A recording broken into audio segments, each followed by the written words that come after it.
It's Thursday and it's about 8:45, and I thought I'd come on tonight to discuss a few topics that caught my interest, and I thought I'd share it with you guys. The first one is concerning Elon Musk.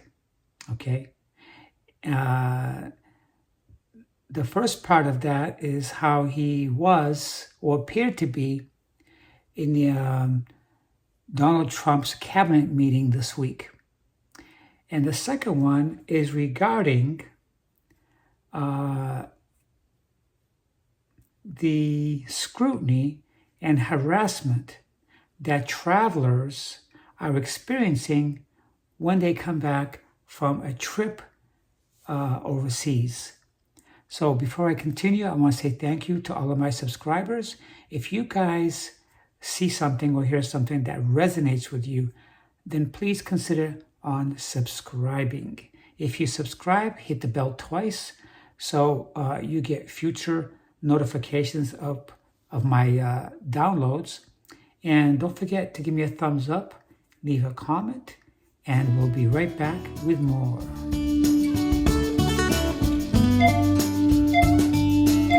I'm not suggesting anything so complicated. So it seems to me that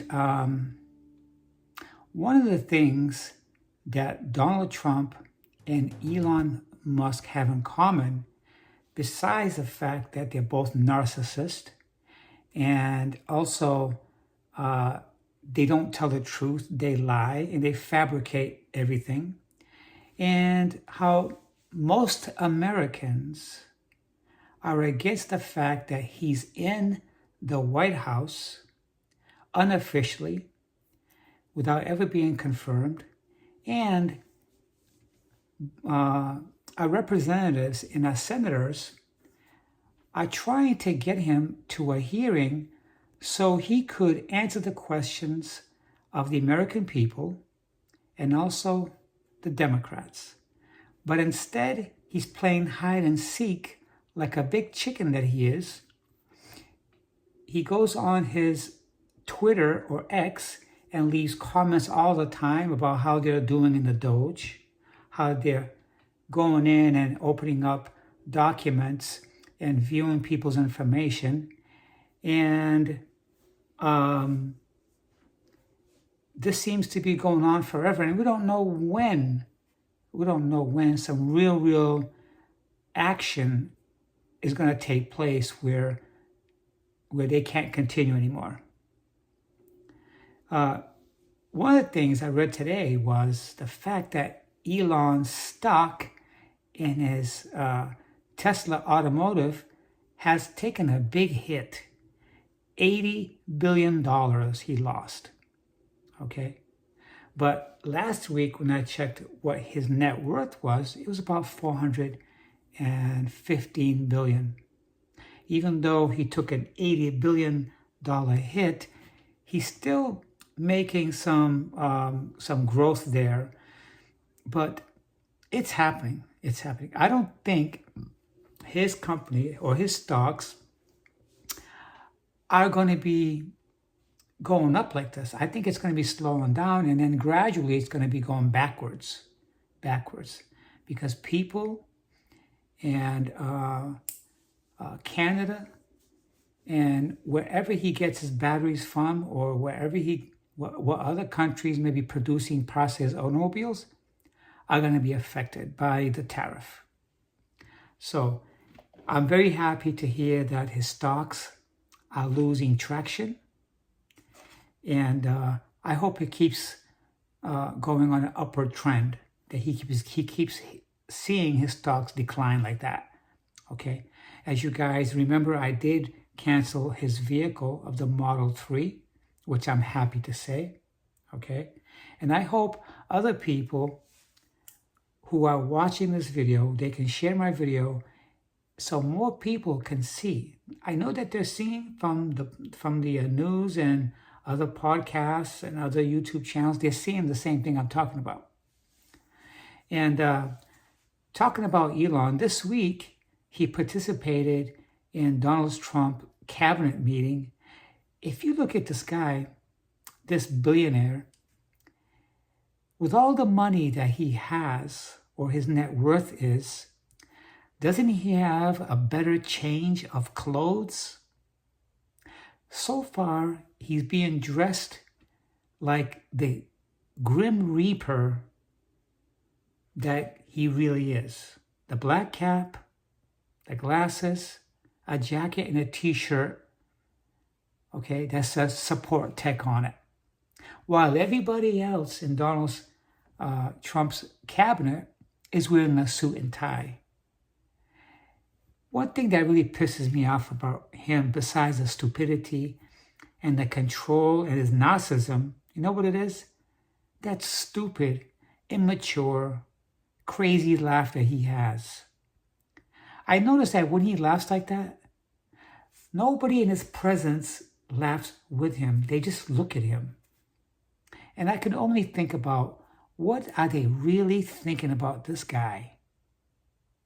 Somebody who was not born in this country, who do not know nothing about the American history, okay, or our past policies, all right, who know nothing about past presidents, happens to be in the White House with Donald Trump, the ass kisser, right? I don't get it. So anyway, the other thing I want to talk about is they're finally going to act on their promise to eliminate trans people from the military, okay? They signed another executive order to begin the removal of trans people in the entire military. However, they've decided to keep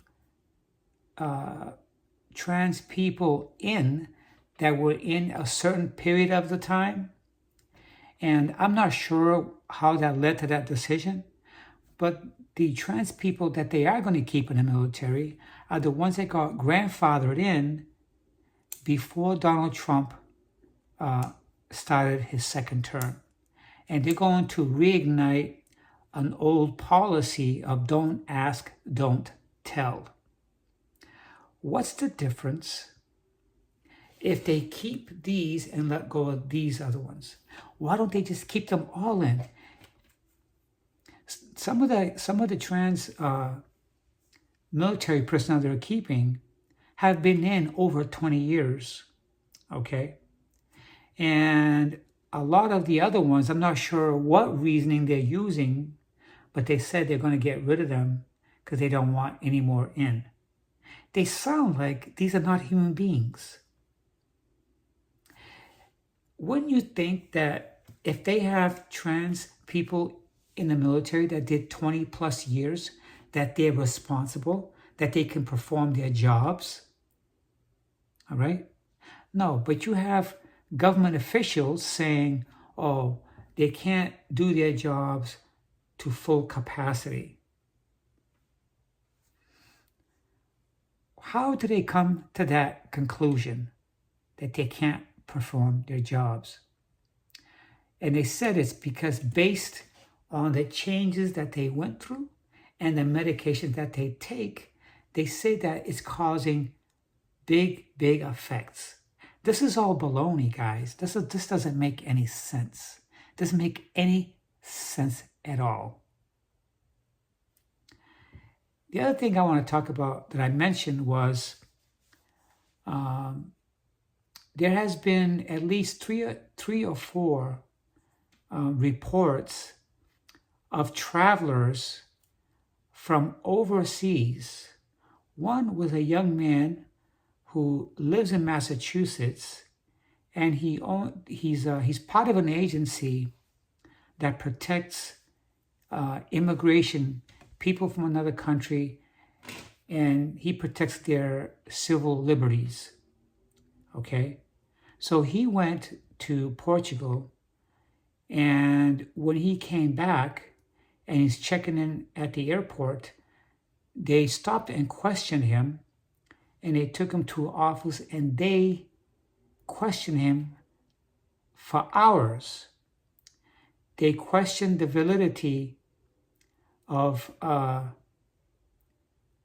his passport. And I went through the passport control line, like usual.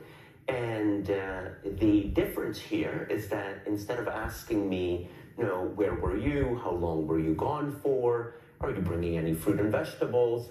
What the officer did is that he looked at me very suspiciously as if I had done something wrong, and took my passport, left the kiosk, and proceeded to confer with a couple of other CBP officers, returned, asked me questions like, where did you get this passport? Who gave you this passport? Where does this passport come from? Clearly indicating that the authenticity of my passport was at issue, that there was some notion that my passport may be fake or invalid in some fashion, and questioning my citizenship and the fact that I have this US passport. At that point, the passport was scanned through the CBP system, clearly confirming my identity and that passport was issued by the US Passport Agency in New York. And instead of releasing me at that time, what the officer did was to escalate the matter by calling over another CBP officer to escort me to a separate security room where my vetting continued, and where I was asked to produce additional proof of identity so that they can confirm who I was. This is the first time that I traveled since the inauguration, and it was the first time ever that I had been subjected to this type of additional scrutiny and vetting. The last time I traveled was on January, right before the inauguration, and I came in through the country perfectly fine. And they made him feel like he was coming in illegally, and they questioned his citizenship. Okay? To me, that sounds like a case of profiling. Okay? To them, they looked like he was an immigrant. Maybe they thought he was Mexican, here illegally. So they detained him. You would think that after they placed his passport and his American citizen paper through the scanners to check for validity, they would just say, we're sorry, we made a mistake, we're just trying to make sure. Even that in itself is not a good thing to do. Okay? They dehumanized him, pulled him off of what he was doing, and put him in the room and started questioning him. This is what Donald Trump has created. Okay? He has made airport authorities to start racially profiling people, okay, and making them feel like they're less than human. What countries do that? What they're doing is they're trying to normalize this, and before you know it, every single airport in the country will be out there racially profiling, look at people who don't look like they're American. What do Americans are supposed to look like? Oh, I'm sorry, excuse me. They're only supposed to be white with blue eyes and blonde hair. They can't be brown. No, they can't. The other person that was stopped was a gentleman who was in Paris to go visit his mother on her birthday. He happens to be a North Carolina police chief for over 30 years. He walks in the airport after he came in from Paris to get his luggage, and right away he was questioned on his authenticity. They started questioning him about his passport.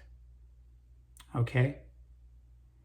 And even after he told them several times that, I'm a police officer for 30 years, I'm an American citizen, yada, yada, yada.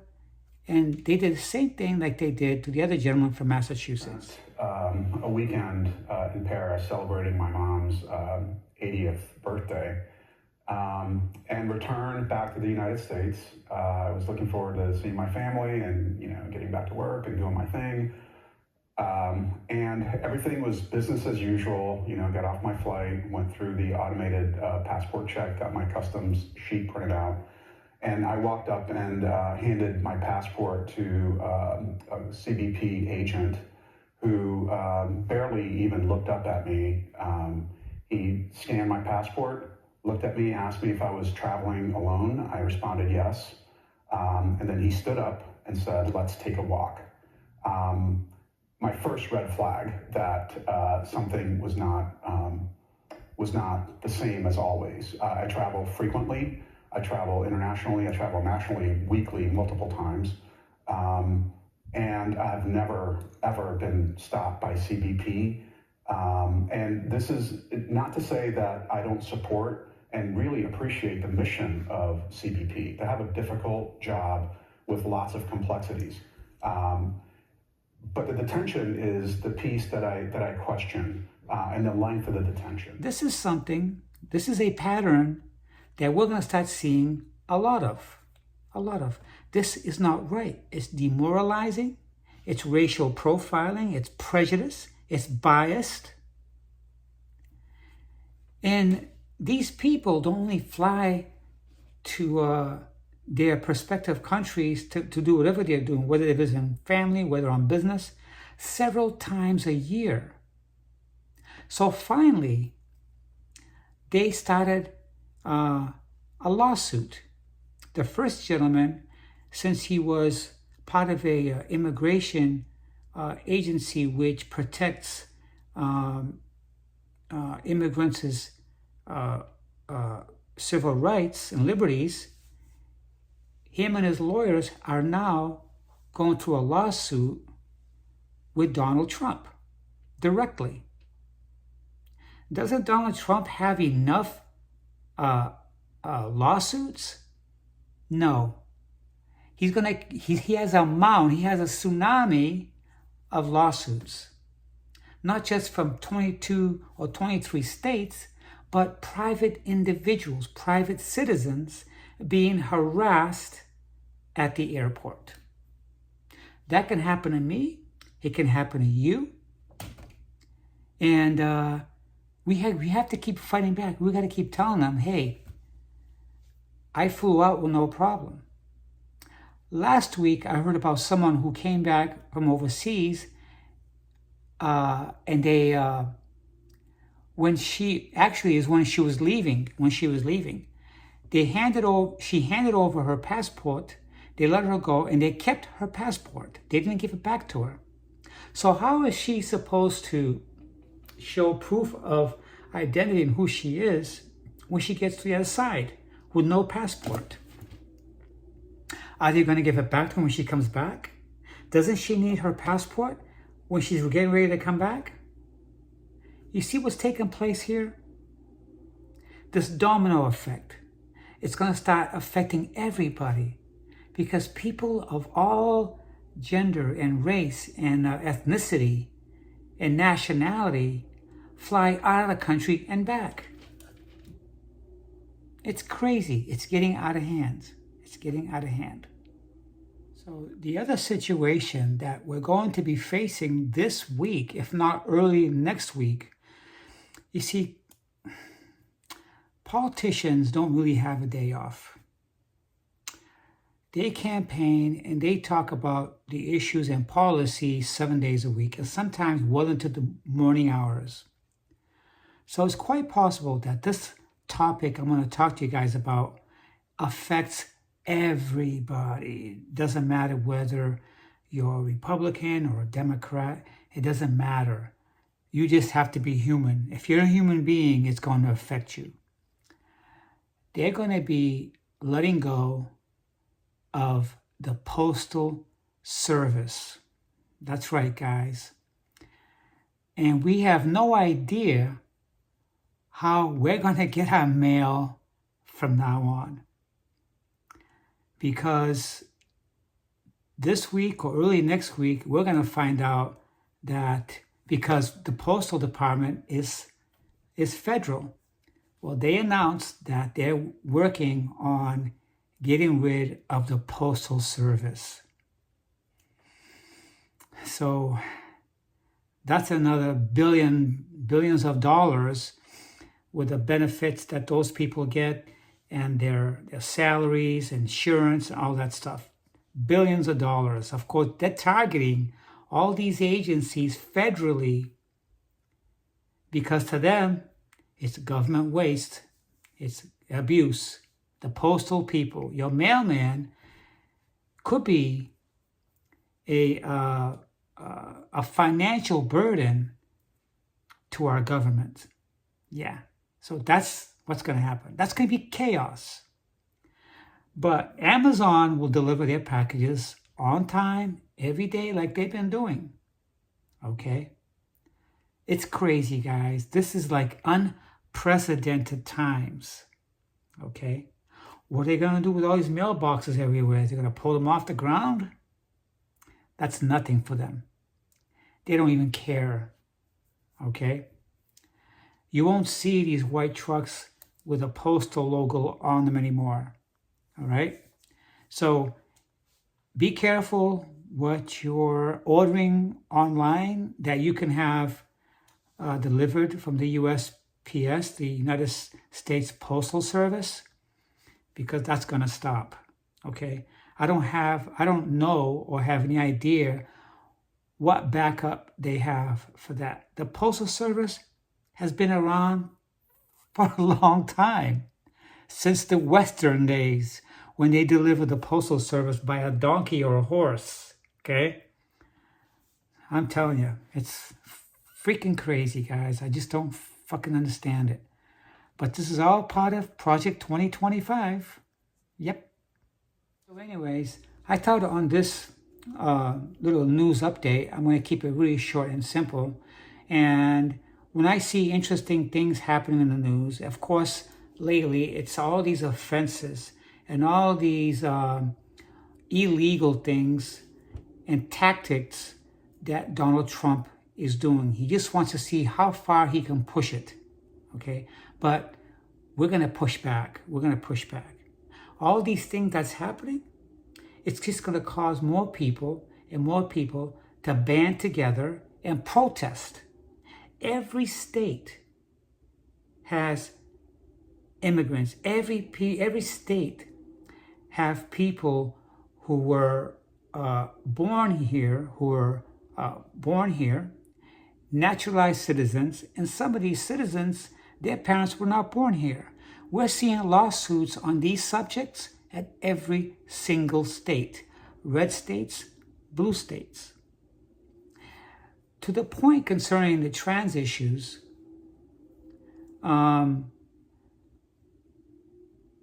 they're geared to, from Donald Trump, to be on a federal governmental level.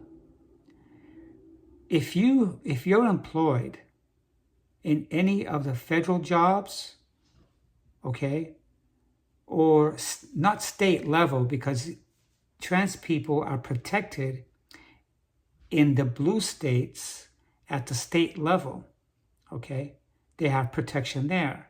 However, if you have trans people who live in the red states, I would encourage them, hey, you guys are going to be a target. You need to go to a blue state where you have more protection. Because right now, trans people, their rights have been stripped at the federal level. But what's going to happen is, on those Republican states, they're going to carry that same legality there because they're the same thinking and the same mentality as those Christian-driven politicians who want to abolish us. Okay? Abolish us. So anyways, I hope you guys have a nice night, and I'll be posting more so this week than I have in the past couple months. And because this is one issue, it's going to be a rough road for the next 4 years. We don't know what's going to happen, so we have to take it one day at a time and work together, support one another, and keep our head up, and not try not to be fearful, and don't let them see us sweat. Okay, we just got to keep fighting. We got to keep pushing back. Okay, when I go on vacation this year, I'm going to keep a close eye on those states that are going to have a lot of protesting. If there's protesting going on in Miami, I'm going to go. If there's protesting going on, let's say Washington, I'm going to go. I'm going to make my sign, and I'm going to be going up there to support the American people who have more than a half a brain. So, thank you very much. I'll be talking to you guys soon.